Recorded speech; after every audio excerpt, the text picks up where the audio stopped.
Bueno, vamos a escuchar ahora a Raquel Guerrero Liguri. Ella es maestra en estudios de la cultura y la comunicación, es responsable del área de difusión de este centro y, no está anotado aquí, pero hay que decirlo, forma parte importantísima del grupo organizador de estas quintas jornadas de cultura funeraria.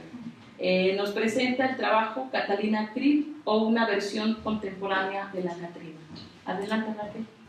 Según la Real Academia de la Lengua, el término garbancera aplica no exclusivamente a aquella persona que trata o trabaja con garbanzos, sino también a una persona o cosa ordinaria y vulgar. Posiblemente Carlos Olmos, escritor de la telenovela Cuna de Lobos, tuvo muy presente tal significado a la hora de escribir los parlamentos de su más célebre personaje, quien solía expresar capítulo tras capítulo comentarios como: pero no me puedo dar el lujo de tener sentimientos tan vulgares como el miedo, porque el miedo solo paraliza, y solo la gente como nosotros tiene la sangre fría para ganar las batallas del mundo sin perder el tiempo en tonterías. Aparentemente nada tienen que ver la famosa imagen de la calavera garbancera de José Guadalupe Posada, reelaborada y rebautizada por Diego Rivera como la Catrina, y la más célebre de las villanas que las telenovelas mexicanas han conocido, Catalina Krill. En esta reflexión, sin embargo, intentaré demostrar lo contrario. Ambas, en mi humilde parecer, son la misma cara de la moneda. La garbancera debutó en sociedad en el año de 1913, en la edición del remate de Calaveras Alegres y Sandungueras, donde sentenció: las que hoy son empolvadas garbanceras pararán en deformes calaveras. Y es que en aquellos tiempos revolucionarios el término que refería, tal como la RAE lo indica, a una persona ordinaria y vulgar, era aplicado específicamente a aquellos que renegaban de su raza y herencia indígena, aparentando un estilo de vida distinto al de su condición social. Ordinaria, vulgar y de pilón, pretenciosa. Para Félix Baez Jorge, la imagen de la muerte, en tanto a expresión de igualdad, sirvió a Posada como mímesis simbólica para ejercer su trepidante tarea de crítica política. El grabador Hidrocálido, nacido en 1852, se convirtió en uno de los ilustradores más importantes de la época por plasmar en sus trabajos estampas de la vida mexicana de varias formas. Bien fuera, ilustrando las costumbres, folclore y festividades, representando al pueblo con calaveras que se divertían lo mismo en un fandango que andando en bicicleta, como también mostrando los más sangrientos crímenes y delitos, de esos que también forman parte de la vida cotidiana. Así, añadiendo altas dosis de humor negro, Posada logró impregnar sus obras de una crítica fuerte, aguda, hacia la clase política que en su tiempo le tocó padecer, aquella poseedora de toda la sangre fría para ganar las batallas del mundo. Con imágenes sangrientas o calaveras divertidas, él le hablaba a la gente, y lo hacía a través del medio más masivo de su época, la prensa. Desde su trinchera, Posada hablaba de los crímenes y fenómenos naturales que aquejaban al pueblo, ese pueblo tan alejado de las élites, ese que conoció, consumió y celebró sus imágenes. Y tal como lo escribió Jesús Martín Barbero, la originalidad de la cultura popular residiría esencialmente en su autonomía, en su ausencia de contaminación y de comercio con la cultura oficial, la hegemónica. Lo que Posada logró fue justamente eso: colocar sus obras en el gusto de la cultura popular, esa que difícilmente iba a estar a la par de la alta cultura, de la cultura de los catrines. Carlos Monsiváis fue un incansable buscador de los fenómenos que encajan en esta cultura popular de la que habla Martín Barbero. En una entrevista para la revista Diálogos, Monsiváis señala la obra de José Guadalupe Posada como el punto de partida de todo lo que es la actual cultura popular urbana en México, porque implicaba una producción masiva para las circunstancias de la época, porque fusionó creencias, costumbres, supersticiones, hábitos del mundo rural y urbano. Para Monsiváis, todo lo que es la vida popular de 1890 a 1913 está ahí. Era pues la estética del disloque, como el mismo Posada lo describió. Era la violencia de la época retratada desde la ironía, desde el relajo, desde el drama exagerado, desde la reflexión social y política. La garbancera nació en medio de este contexto. La garbancera, con aires y sombrero de aristócrata, fue la manera en la que su autor criticó a todos aquellos que durante el porfiriato y las luchas revolucionarias renegaron de su pueblo, de su origen, de su sangre. Lo hizo masivamente y de la manera más democrática que pudo, con la cara de la muerte, esa que al final de todo llega parejo para todos los vivos, sin distinguir color, credo o clase social. Lo hizo desde la burla, desde la risa poco fácil que puede sugerirse en un contexto caótico y de lucha. Años después, Diego Rivera retrató de cuerpo entero a esta elegante dama y le dio otro nombre. Desde entonces ha sido conocida como la calavera Catrina, otro término que de igual manera refiere con un poco de sorna a las personas elegantes y de alcurnia, a las que tenían el poder. Y con este replanteamiento, la imagen se encumbró en el estrellato, subió al número 1 del top 10 de personajes mexicanos que la cultura popular se ha apropiado.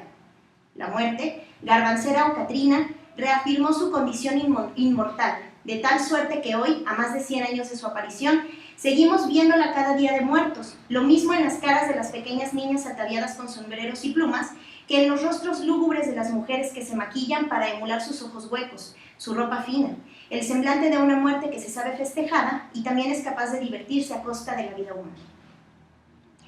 Corrió el siglo XX y con sus años surgieron otros medios que, además de la prensa, fueron capaces de reproducir imágenes masivamente. Con el auge del cine y la aparición de la televisión, estampas como las que en su momento ilustró Posada fueron recreadas en otros lenguajes, en distintos formatos, con acción, movimiento y sonoridad. La tecnología fue cambiando y la sociedad se fue adaptando con ella. Y con ella se adoptaron otras maneras de decir sin decir, de criticar sin criticar. Jesús Martín Barbero ubica la prohibición de diálogos en el teatro como la gestación del melodrama. El autor afirma que fue en 1790, en Francia e Inglaterra, cuando el género surgió como tal y que refería a un espectáculo popular que es mucho menos y mucho más que el teatro. Y es que en aquellos años las disposiciones del gobierno buscaban combatir el alboroto, por lo que los teatros quedaron dispuestos para las clases altas y los teatros populares debían hacer representaciones sin diálogos. Esta limitación, sin embargo, permitió que los espectáculos tuvieran otro tipo de propuesta, compuesta por danzas y pantomimas, y donde los efectos sonoros ayudaban a enviar el mensaje que los actores y escritores buscaban difundir, la mayoría de ellos encaminados hacia la crítica social y política sobre el entorno en el que estaban viviendo. Decían sin decir a través del lenguaje corporal, a través de la expresividad de los sentimientos. Este patrón, denominado como matriz cultural, ha sido una constante de las historias que se han contado en los medios audiovisuales masivos sobre el eje del amor principalmente, y si bien poco a poco ha servido como pretexto para la reproducción de valores y costumbres, de pronto se dan visos de lo que fue su origen y se logran distinguir, a partir de la exageración y la repetición, las posturas de sus creadores acerca de una problemática, un fenómeno o una condición específica. El año 1986 que le tocó vivir a la sociedad mexicana fue muy particular. El gobierno de aquel entonces centraba su preocupación en la atención internacional que recibiría el país durante el Mundial de Fútbol, y mientras tanto, la gente seguía herida por el fenómeno natural acontecido un 19 de septiembre del año anterior, ese en el que murieron miles de personas, ese en el que otras miles resultaron afectadas, el mismo que generó en las autoridades más indiferencia que compasión. Y eso sin contar las elecciones presidenciales que se disputarían en medio de una crisis económica tal que había orillado incluso a la entonces más importante industria del espectáculo mexicano a generar una mayor cantidad de producciones propias ante la imposibilidad de invertir en la compra de series extranjeras. En un contexto de enojo, de inestabilidad, de incapacidad para externar una opinión que no fuera motivo de censura, si es que se buscaba ser difundida de manera masiva,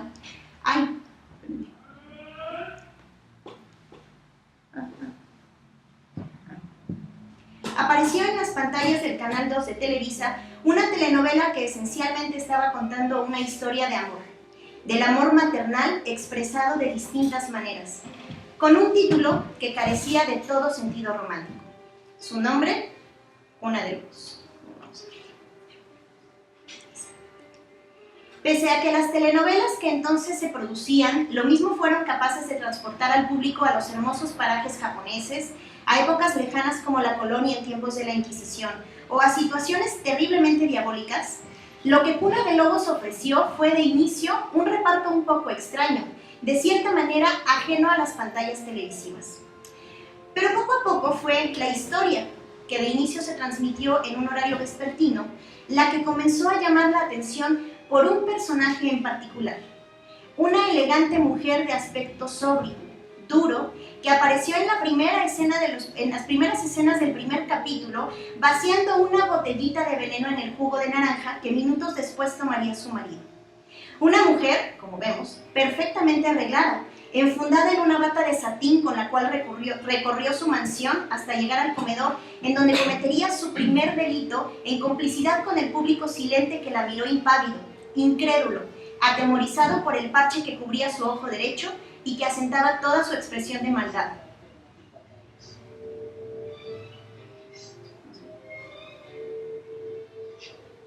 Catalina Krill se estaba presentando en sociedad.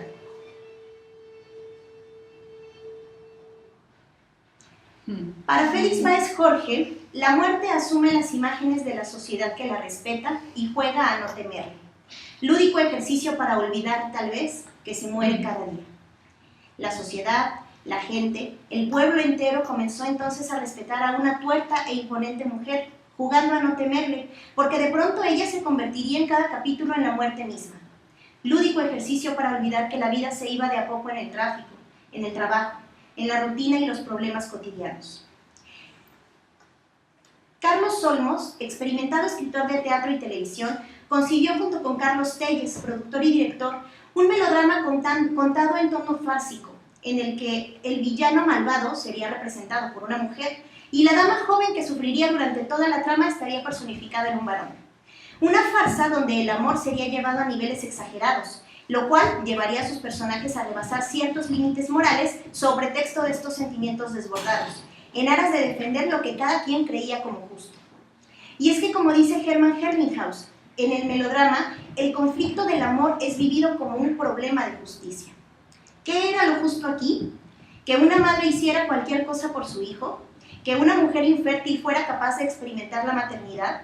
¿Que una mujer enamore a un hombre por una mera venganza, con la intención de recuperar al hijo que su hermano le arrebató? La justificación de Catalina Krill de ser la autora intelectual de 8 crímenes durante los 85 capítulos que duró la telenovela era simple. Nada ni nadie le arrebataría a su único hijo, Alejandro Larios, lo que por derecho le correspondía. Ella le dio la vida y era capaz de quitársela a todo aquel que lo pusiera en peligro. Ella le dio la vida y gracias a la farsa del destino, ella misma se la quitó. La muerte es creativa y Catalina Krill también lo fue. Pocas veces se dio el lujo de repetir sus modos operandi, y lo mismo recurrió al veneno como a la pistola. Lo mismo provocó un incendio que ahorcó a una mujer con el cable de sus audífonos. Lo mismo puso café al combustible de un avión para propiciar su caída, que electrocutó a un hombre arrojando junto con él una podadora encendida en una piscina. Algunas de estas imágenes han quedado grabadas en el inconsciente colectivo. Carlos Monsiváis, que encuentra en Cuna de Lobos otra de las máximas expresiones de la cultura popular mexicana, decía que la gente veía la telenovela para reírse de las situaciones dramáticas, para reírse de los diálogos inverosímiles, para reírse de la maldad y para encumbrar la maldad así, despiadada y canallesca, como lo único realmente regocijante y digno de aplauso. Y es que a partir de diálogos cargados de drama, ironía y perfección y de situaciones hilarantes, la gente comenzó a canalizar el enojo cotidiano en el personaje que, impune, cometía toda clase de delitos, pero que por su condición social y hasta de género era una persona de respeto, poderosa, ataviada con parches, joyas y telas finas, evadiendo a la autoridad, que por cierto, y como lo evidenció el temblor del 85, estaba ausente o siempre llegaba tarde.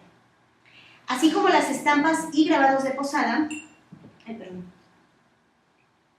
las escenas de Cuna de Lobos eran una colección digna de la nota roja de cualquier respetable periódico, aunque de pronto también mostraban las fiestas y el estilo de vida de la poderosa clase alta, festiva por fuera, pero de muchas maneras muerta por dentro.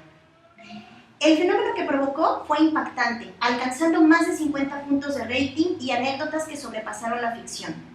Según Álvaro Cueva, en el auge de la telenovela, apareció en un muro de la Ciudad de México una manta que proponía a Catalina Krill para presidente.